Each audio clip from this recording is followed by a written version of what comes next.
ವೇದಿಕೆ ಮೇಲಿರುವ ಪೂಜ್ಯ ಸ್ವಾಮೀಜಿಗಳವರಿಗೆ ನಮಸ್ಕರಿಸುತ್ತಾ ನಮ್ಮ ಲಕ್ಷ್ಮಣ ಸವದಿ ಅವರಿಗೆ, ಚಿದಾನಂದ ಸವದಿ ಅವರಿಗೆ, ನಮ್ಮ ವಿವೇಕ್ ತಂದೆ ಅವರಿಗೆ ಮತ್ತು ವೇದಿಕೆ ಮೇಲಿರುವ ಎಲ್ಲ ಹಿರಿಯರಿಗೆ, ಗೆಳೆಯರಿಗೆ ಎಲ್ಲರಿಗೂ ಈ ಕಡೆಯಿಂದ ಸಾರಿನ ನಮಸ್ಕಾರಗಳು. ನಿಮಗೂ ಎಲ್ಲ ನಮಸ್ಕಾರ. ಋಣ ಇರಬೇಕು ಅಂತ ಯಾವುದರ ಒಂದು ಜಾಗಕ್ಕೆ ಬರಬೇಕಾದ್ರೆ ಋಣ ಇರಬೇಕು. ಸೊ ಇವತ್ತು ಈ ಜಾಗಕ್ಕೆ ನಾನು ಯಾವಾಗಲೂ ತುಂಬ ಆಸೆ ಪಡೋದೇನೆಂದರೆ ಪ್ರಪಂಚ ಸುತ್ತ ನೋಡೋ ಆಸೆ ನನಗೆ ಇಲ್ಲವೇ ಇಲ್ಲ. ಕರ್ನಾಟಕ ಸುತ್ತ ನೋಡ್ಬೇಕನ್ನೋ ಆಸೆ ಮಾತ್ರ ಯಾವಾಗಲೂ ಇರೋದು.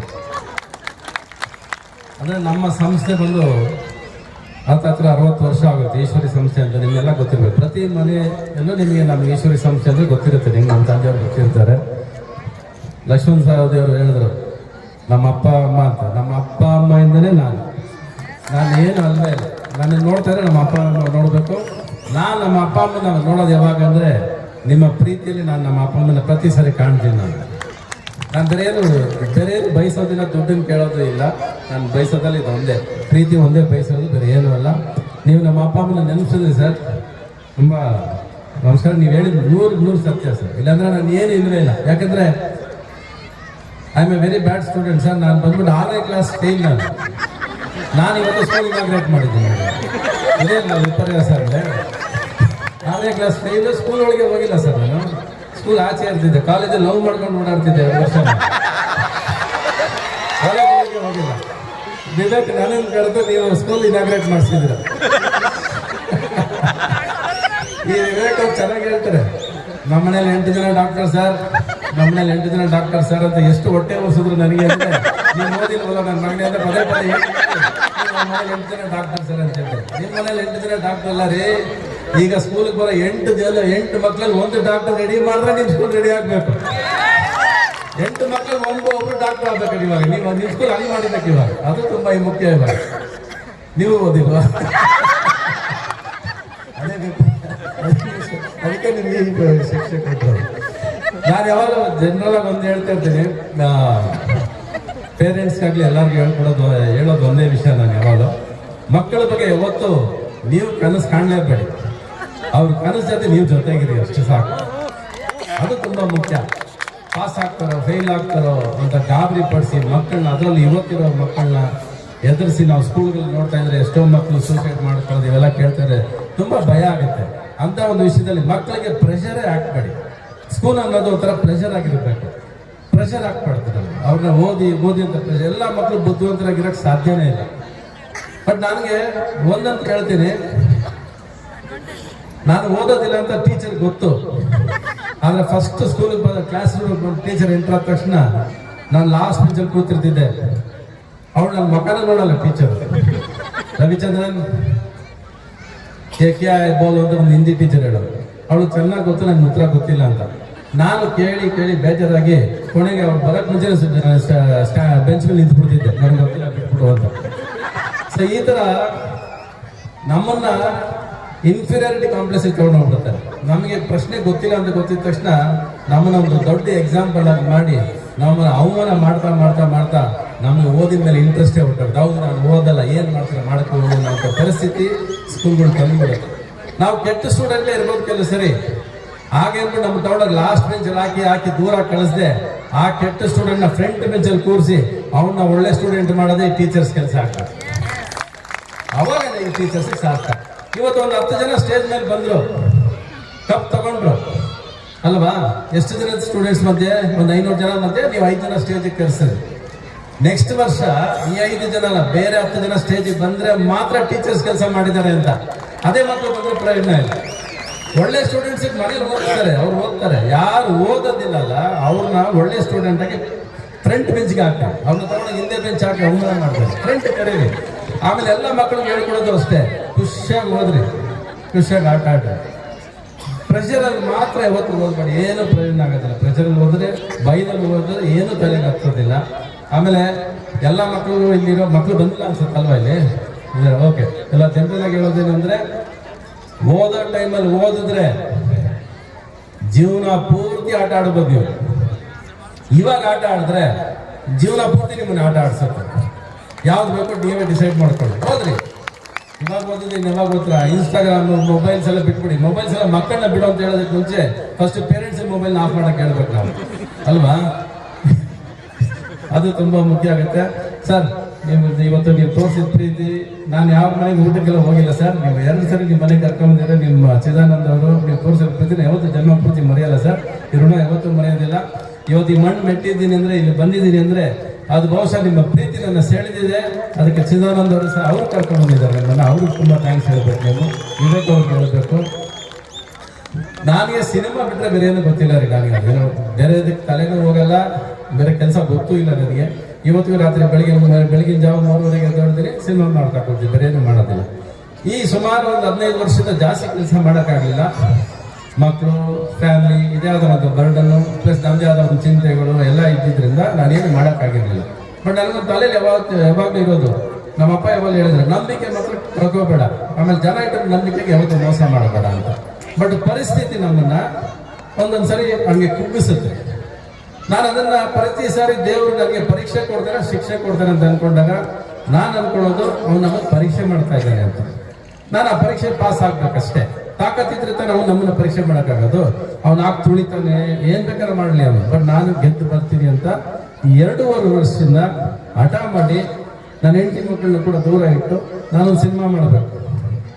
ಈ ಸಿನಿಮಾ ಯಾರು ಪ್ರಪಂಚದಲ್ಲಿ ಯಾರು ಮಾಡಿರ್ಬೇಕು, ಯಾರು ಈ ಸಿನಿಮಾ ಮಾಡಿರ್ಬೇಕು.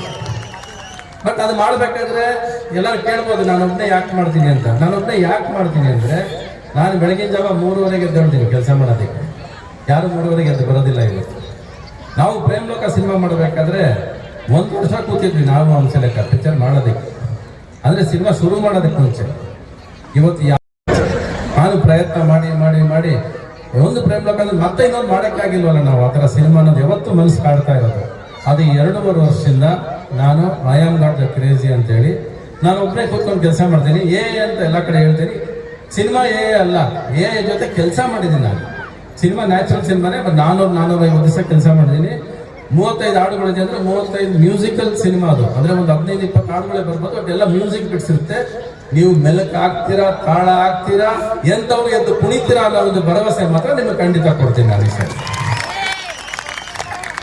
ನಾನು ಯಾವುದೇ ಸಿನಿಮಾ ಮಾಡಿದ್ರೆ ಯಾವಾಗಲೂ ಒಂದು ಮಾತು ಹೇಳ್ತಿದ್ದೆ ನಾನು, ಇವತ್ತಲ್ಲ, ನಾವು ಯಾವತ್ತೂ ಯಾರಿಗೇನು ಕಡಿಮೆ ಇಲ್ಲ ಅನ್ನೋ ಮಾತ್ರ ನಾನು ಯಾವತ್ತು ಹೇಳ್ತಿದ್ದೆ. ಅದು ಇವತ್ತಿಗೂ ಉಳಿಸ್ಕೊತೀನಿ. ಯಾವತ್ತಿಗೂ ಸಿನಿಮಾ ನನ್ನ ಉಸಿರು ಸಿನಿಮಾ, ಸಿನಿಮಾಗೋಸ್ಕರ ಏನ್ ಬೇಕಾದ್ರೆ ಮಾಡ್ತೀನಿ. ಇವತ್ತು ಕುಟುಂಬದಿಂದ 2 ವರ್ಷ ದೂರ ಇದ್ದೀನಿ ಅಂದ್ರೆ ಸಿನಿಮಾನೇ. ನಿಮ್ಮ ಪ್ರೀತಿ ಕಲ್ಸೋದಕ್ಕೆ ಅಷ್ಟೇ ಇಷ್ಟು ದಿವಸ ದುಡ್ದಿರೋದು. ನಾನು ಜೋರ್ ತುಂಬಿಸ್ಕೊಳಕ್ ಒದ್ದಾಡೇ ಇಲ್ಲ. ದುಡ್ಡೇ ಬೇಕಾಗಿಲ್ಲ ನನಗೆ ದುಡ್ಡು ಬೇಕಾಗಿರೋ ಸಿನಿಮಾ ಮಾಡೋದಕ್ಕೆ ಅಷ್ಟೇ. ಯಾಕಂದ್ರೆ ಹೃದಯದಲ್ಲಿ ನೀವು ತುಂಬ್ಕೊಂಡಿದ್ದೀರಾ. ಇನ್ನು ಮತ್ತೆ ದುಡ್ಡು ಬಂದು ಏನ್ ಮಾಡ್ಬೇಕು, ನನಗೆ ದುಡ್ಡು ಬೇಕಾಗಿಲ್ಲ. ನನಗೆ ಇವತ್ತು ನಾಳೆ ಬೆಳಗ್ಗೆ 100 ಕೋಟಿ ಕೊಟ್ಟರು ಕೂಡ ಒಂದೇ ದಿವಸದಲ್ಲಿ ಖರ್ಚು ಮಾಡ್ಬಿಡ್ತೀನಿ. ನಾನು ಇಟ್ಕೊಳ್ಳೋದಿಲ್ಲ, ನನಗೆ ಬರೋದಿಲ್ಲ. ನನ್ನ ಬ್ಯಾಂಕ್ ಅಕೌಂಟ್ 0 ಇಟ್ಕೊಂಡಿರ್ತೀನಿ. ನಾನು ಇವತ್ತು ಕೂಡ ಇನ್ಶೂರೆನ್ಸ್ ಕೂಡ ಕಟ್ಟೋದಿಲ್ಲ ನಾನು. ಯಾಕಂದ್ರೆ ನಾನು ಸಾಯೋದಿಲ್ಲ ಅಂತ ಅನ್ಕೊಂಡ್ರೆ ನಾನು ಸಾಯೋದಕ್ಕೆ ಅದಕ್ಕೆ ಇನ್ಶೂರೆನ್ಸ್ ಎಲ್ಲ ನಂಬಿಕೆನೇ ಇಲ್ಲ ನನಗೆ. ಆ ಥರ ಜೀವನ ಮಾಡ್ಕೊಂಡ್ಬಂದೆ ನಾನು. ಯಾವತ್ತಿದ್ರು ಇವತ್ತಾಗಲಿ ಯಾವತ್ತಿದ್ರು ನಾನು ಯಾವತ್ತು ಬಯಸೋದು ಬರೀ ಪ್ರೀತಿ ಪ್ರೀತಿ ಪ್ರೀತಿ. ನಾನು ಏನಾದ್ರು ಮಧ್ಯೆ ಒಂದು 15 ವರ್ಷ ನಾನು ಮಾಡೋಕ್ಕಾಗಿಲ್ಲ ಸಿನಿಮಾಗಳು, ಕೆಟ್ಟ ಸಿನಿಮಾಗಳು ಆಗಿರೋದ್ರಿಂದ ಅದು ಆ ಪರಿಸ್ಥಿತಿ ನಮ್ಮನ್ನ ಅಲ್ಲಿ ತಳ್ಳಿದೆ. ಬೇರೆ ವಿಧಿ ಇಲ್ಲದೆ ಕೆಲಸ ಸಂಪಾದನೆ ಮಾಡೋಕೆ ಕೆಲವು ಕೆಟ್ಟ ಸಿನಿಮಾಗಳು ಮಾಡಬೇಕಾಗೋ ಪರಿಸ್ಥಿತಿನೂ ಬಂದಿದೆ. ಮಾಡ್ಕೊಂಡು ಬದುಕೊಂಡು, ಯಾಕಂದ್ರೆ ಕೆಲವು ಸರಿ ಸರ್ವೈವಲ್ ಇಸ್ ದ ಫಿಟ್ಟೆಸ್ಟ್ ಅಂತ ಬದುಕ್ಬೇಕು. ನಾವು ಸ್ವಲ್ಪ ಬದುಕೊಂಡು ಬರಬೇಕು. ನಮ್ಮ ಛಲ ತೀರ್ಬೇಕಾದ್ರೆ ಅದಕ್ಕೊಂದು ಸಮಯ ಬರಬೇಕು. ಆ ಸಮಯ ಇವಾಗ ಬಂದಿದೆ. ಇವಾಗ 2.5 ವರ್ಷದಿಂದ ನಾನು ನಿಮಗೆ ಜಾಸ್ತಿ ಕಾಣಿಸಲ್ಲ. ಎಲ್ಲ ಸಿನಿಮಾಗಳು ಜಾಸ್ತಿ ಮಾಡಿಲ್ಲ ನಾನು. ಎಲ್ಲ ಒಬ್ಬನೇ ಕೂತಿದ್ದೆ, ಒಬ್ಬನೇ ಮಾಡಿದೆ. ಇವತ್ತು ಪ್ರಚಾರನೂ ಮಾಡಿರ್ಲಿಲ್ಲ ನನ್ನ ಸಿನಿಮಾ. ಇವಾಗ ಪ್ರಚಾರ ಶುರು ಮಾಡಿದೆ. ಆಕ್ಚುಲಿ ಶಿವರಾತ್ರಿ ದಿವಸ ಪ್ರಚಾರ ಮಾಡಬೇಕು ಅಂತ ಶುರು ಮಾಡಿದ್ದೇನೆ ಆಕ್ಚುಲಾಗಿ. ಅಷ್ಟೆಲ್ಲ ಅಲ್ಲಿ ಮಾತುಗಳು ಹೇಳ್ಕೊಂಡು ಸರಿ ಇನ್ನು ಕೇಳ ಸ್ಟಾರ್ಟ್ ಮಾಡೋಣ ಅಂತ ಇವಾಗ ಸ್ವಲ್ಪ ಪ್ರಚಾರ ಮಾಡಿದ್ದೀನಿ. ಶಿವರಾತ್ರಿಯಿಂದ ನಿಮಗೆ ಹಬ್ಬ ಸ್ಟಾರ್ಟ್. ನೀವು ಹಾಡುಗಳು ಮೆಲುಕು ಹಾಕಕ್ಕೆ ಸ್ಟಾರ್ಟ್ ಮಾಡ್ತೀರಾ. ನಾನು ಪ್ರತಿ ಒಂದು ಹಾಡಿ ಸರಿ ನಿಮಗೆ ಬಿಫೋರ್ ಆಗಿ ಕಳಿಸ್ತೀನಿ. ನೀವು ಲಿರಿಕ್ಸ್ ಕೇಳ್ಬೋದು, ಎಲ್ಲ ಕೇಳ್ಬೋದು. ಒಬ್ಬನೇ ಜೊತೆ ಕೂತ್ಕೊಂಡೇ ಕೆಲಸ ಮಾಡಿದ್ದೀನಿ ಅಂದ್ರೆ ಇಂಥ ಸಾಧಾರಣ ಸಿನಿಮಾ ಮಾಡಿಲ್ಲ ನಾನು. ಅದು ಒಳಗೆ ಹೋದವರು ನೀವು ತಾಳ ಆಗದೆ ಬರಕ್ಕೆ ಸಾಧ್ಯನೇ ಇಲ್ಲ. ಬರೆದಿಟ್ಕೊಳ್ಳಿ, ನಾನು ಹೇಳಿರ್ತೀನಿ. ಒಂದು ಮಾತು ಕೊಟ್ಟಿದ್ದೀನಿ. ಏನಾದ್ರು ಇದ್ರೆ ನೀವು ವಾಪಸ್ ಕೇಳಿದ್ದೀವಿ. ಎಷ್ಟೋ ಜನ 1000 ಜನ ತುಂಬಾ ಜನ ಇದಕ್ಕೆ ಕೇಳ್ತಾರೆ, ಯಾವಾಗ ನೋಡಿದ್ರು ಪ್ರೇಮ್ ಲೋಕನೇ ಮಾತಾಡ್ತೀಯ, ಪ್ರೇಮ್ ಲೋಕನೇ ಮಾತಾಡ್ತೀಯ ಅಂತ. ಪ್ರೇಮ್ ಲೋಕ ನನ್ ಬಿಟ್ರೆ ಬೇರೆ ಯಾರು ಸೃಷ್ಟಿ ಮಾಡೋಕ್ಕಾಗತ್ತೆ ಇಲ್ಲಿ? ನಾನು ಪ್ರೇಮ್ ಲೋಕ ಸೃಷ್ಟಿ ಮಾಡೋಕ್ಕಾಗತ್ತೆ. ನಾನು ಮಿಷಿನ್ ಗನ್ ಇಟ್ಕೊಂಡು ಬರಲ್ಲ ರೀ. ನಾನು ಹೂವು ಇಟ್ಕೊಂಡ್ ಬರ್ತೀನಿ. ನಾನು ಯಾವಾಗ ಹೂವು ಇಟ್ಕೊಂಡ್ ಬರ್ತೀನಿ, ಇಲ್ಲ ಸಂಗೀತ ಇಟ್ಕೊಂಡು, ಇಲ್ಲ ಗಿಟಾರ್ ಇಟ್ಕೊಂಡ್ ಬರ್ತೀನಿ. ಇಷ್ಟೇ ನನಗೆ ಗೊತ್ತು. ನನಗೆ ಸಂಗೀತ ಒಂದೇ ಗೊತ್ತು, ನನಗೆ ಫ್ಯಾಮಿಲಿ ಪಿಕ್ಚರ್ ಮಾಡೋಕೆ ಅಷ್ಟೇ ಗೊತ್ತು, ಎಮೋಷನಲ್ ಪಿಕ್ಚರ್ ಮಾಡೋಕೆ ಅಷ್ಟೇ ಗೊತ್ತು. ನನಗೆ ಈ ರಾಜಕೀಯ ಗೀಚೆಲ್ಲ ಬರೋದು ಇಲ್ಲ, ನನಗೆ ಗೊತ್ತೂ ಇಲ್ಲ. ನನಗೆ ಗೊತ್ತಿರೋದೆಲ್ಲ ಪ್ರೀತಿ ಮೇಲೆ ಸಿನಿಮಾ ಮಾಡೋಕ್ಕೆ, ಒಂದು ಕುಟುಂಬದ ಮೇಲೆ ಸಿನಿಮಾ ಮಾಡೋದಕ್ಕೆ, ತಾಯಿ ಮಕ್ಕಳು ತಂದೆ ಇಂಥ ಸಿನಿಮಾ ಮಾಡೋಕ್ಕೆ ನನಗೆ ಬರೋದು. ಅದನ್ನು ಸಂಗೀತವಾಗಿ ಮಾಡಬೇಕನ್ನೋ ತುಂಬ ಆಸೆ ಇತ್ತು, ತುಂಬ ವರ್ಷದ ಆಸೆ ಇದು, ಇವತ್ತೊಂದು ಆಸೆ ಅಲ್ಲ. ಅದು 40 ವರ್ಷದ ಸಿನಿಮಾ ಇಂಡಸ್ಟ್ರಿ ಬಂದಾಗ ಏನು ಒಂದು ಪ್ರೇಮಲೋಕ ಮಾಡೋದು, ಅದೇ ಥರ ಇನ್ನೊಂದು ಸಿನಿಮಾ ಮಾಡ್ತಿಲ್ವಲ್ಲ ನಾವು, ಒಂದು 20 ಹಾಡು ಇಟ್ಕೊಂಡು ಒಂದು ಸಿನಿಮಾ ಮಾಡೋಕ್ಕಾಗ್ತಿಲ್ವಲ್ಲ ನಾವು ಅಂದಾಗ ನನ್ನ ಜೊತೆ ಕೂರಕ್ಕೆ ಯಾರು ಇಲ್ಲ. ಕೊನೆ ನಾನು ಒಬ್ಬನೇ ಕೂತೆ ಮಾಡೋಂಥ ಪರಿಸ್ಥಿತಿ ಬಂತು. ಅದಕ್ಕೆ ಪ್ರಕಾರ ಕರೆಕ್ಟಾಗಿ ಅನ್ನೋ ಟೆಕ್ನಾಲಜಿ ಬಂತು. ಟೆಕ್ನಾಲಜಿ ಜೊತೆ ಕೂತಾಗ 3 ವರ್ಷದಿಂದ ಅದ್ರ ಜೊತೆನೇ ಕೂತಿದ್ದೀನಿ ನಾನು. ಅದನ್ನು ಕಲ್ತಿದ್ದೀನಿ ನಾನು. ಇವಾಗ ಪ್ರತಿಯೊಂದು ಆ್ಯಪಲ್ಲೂ ಕೂತ್ಕೊಂಡು ಅದೇನೇನು ಕೆಲಸ ಮಾಡುತ್ತೆ ಅದನ್ನು ಪಳಗಿಸಿ ಇವತ್ತು ಅದನ್ನು ನಾನು ಪಡಿಸಿರ್ತಾರೆ, ಯಾರು ಪಳಗ್ಸಾಗಲ್ಲ ಅಂತ ಹೆಮ್ಮೆಯಿಂದ ಹೇಳ್ತೀನಿ ನಾನು. ಇವತ್ತು ಆ ರೀತಿ ಪಡಿಸಿದ್ದೀನಿ ಇವತ್ತು ಅದನ್ನು. ಅದೇ ಅದೊಂದು ಟೆಕ್ನಾಲಜಿ ಬಂದ್ಬಿಟ್ಟು ನೀವು ಏನು ಕೆಲಸ ಕೊಟ್ಟರು ಮಾಡುತ್ತೆ, ನೀವೇನು ಸಂಗೀತ ಕೇಳಿದ್ರೆ ಮಾಡುತ್ತೆ, ನೀವು ಏನು ನಿಮ್ಮ ಕೈಲಿ ಏನು ನಿಮ್ಗೆ ಎಷ್ಟು ಹಾಕುತ್ತೆ ಅಷ್ಟು ಪ್ರಶ್ನೆ ಕೇಳು ಅಂತ ಹೇಳುತ್ತೆ. ಅದು ಯಾವತ್ತೂ ನೋ ಹೇಳೋದೇ ಇಲ್ಲ. ಅದು ಒಂದೇ ಪ್ರಶ್ನೆ ನಾವು 1000 ಸರಿ ಕೇಳಿ 1000 ಸತಿ ಉತ್ತರ ಕೊಡುತ್ತೆ ಹೊರತು ಅದು ಇಲ್ಲ ಅಂತ ಹೇಳೋದಿಲ್ಲ. ಸೊ ಆ ಟೆಕ್ನಾಲಜಿನ ಬಳಸ್ಕೊಂಡು 2.5 ವರ್ಷದಿಂದ ಮಾಡಿರೋ ಸಿನಿಮಾ ಇದು. ನಾನು ಒಂದು ದಿವಸ ಶೂಟಿಂಗ್ ಮಾಡಿದ್ದೀನಿ, ಇನ್ನು ಕ್ಲೈಮ್ಯಾಕ್ಸ್ ಒಂದಷ್ಟೇ ಬಾಕಿ ಇದೆ ಎಲ್ಲ.